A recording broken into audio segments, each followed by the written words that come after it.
तुम्हारे धर्म गुरु तुम्हें किस तरह से शिक्षा देते हैं, क्या क्या बहाने घड़ते हैं कि जो भी आप उनसे सवाल पूछते हैं धर्म के बारे में, उन सवालों को कई बार उन सवालों से बचने के लिए ऐसे ऐसे बयान देते हैं, ऐसे ऐसे उनके जवाब देते हैं कि कोई भी इंसान जो है सोचने पे मजबूर हो जाता है कि क्या गुरुदेव ने जो सवाल का जवाब दिया है वो सही होगा या ऐसे ही बात टालने वाली बात कर दी है।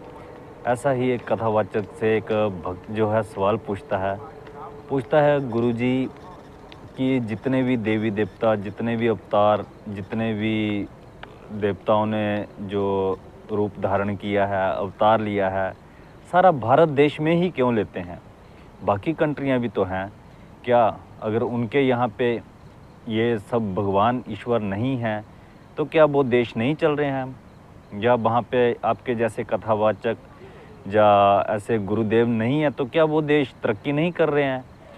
तो उस कथावाचक का जवाब था कि भारत जो है पवित्र धरती है, गुरुओं की धरती है, ईश्वर की धरती है, देवताओं की धरती है।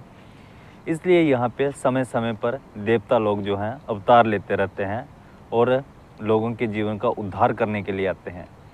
लेकिन वहीं पर तो अगर आप हिस्ट्री को खंगाल के देखोगे, वेद पुराणों में देखोगे, तो वहाँ पे लिखा है कि जहाँ पे सबसे ज़्यादा पाप होगा वहाँ पर ही ईश्वर अवतार लेगा। तो इसका क्या मतलब है? इसका यही मतलब हुआ कि बाकी देशों को छोड़कर हमारा देश ही सबसे ज़्यादा पापी है, यहाँ के लोग ही सबसे ज़्यादा पापी हैं। इसलिए ईश्वर को यहाँ पर बार बार समय समय पर अवतार लेना पड़ता है।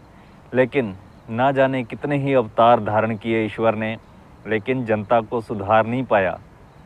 इसका क्या मतलब है कि हमारी जनता क्या सदियों से सो रही है और आगे भी ऐसे ही सोती रहेगी, जिसके लिए समय समय पर ईश्वर को अवतार लेना पड़ता है, बार बार आना पड़ता है, इंसान के रूप में बार बार आना पड़ता है।